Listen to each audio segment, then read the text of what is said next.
సరిపోయింది. ఎవరు అది నువ్వేనా?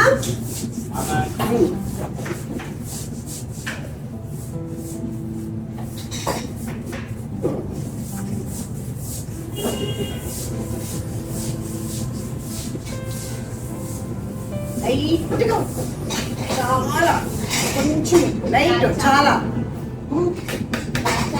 హలో అండి, అందరూ ఎలా ఉన్నారు? ముందు ఇలా టేస్ట్ చూస్తుంటే చేత్తో ఇలా అన్నాను అంటే ఇంట్లో ఎవరైనా కానీ స్పూన్తో తింటే ఆ టేస్ట్ తెలియదు కదండి. నాకైతే మాత్రం న్యాచురల్గా ఇలాగే ఇష్టం, అందుకే నేను ఇలాగే టేస్ట్ చూస్తాను. ఓకేనా?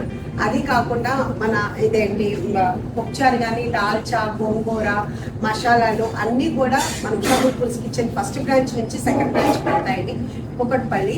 కాకపోతే కనుక అంటే అందరూ కాదు, ఎవరో ఒక్కళ్ళిద్దరు, అంటే వాళ్ళు కూడా నేను తప్పను.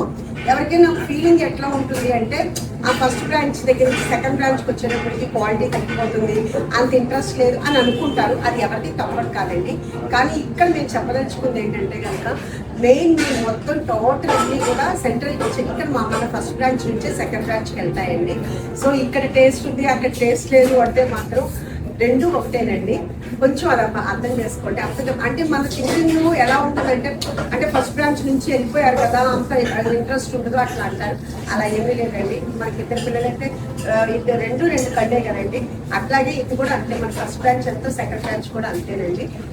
సెకండ్ బ్రాంచ్ కూడా మీరు చాలా చాలా బాగా సక్సెస్ చేశారు. అందుకు మీకు భూవర స్వామికి మరోసారి థ్యాంక్స్ చెప్పుకుంటూ ఇక్కడ నిమిషం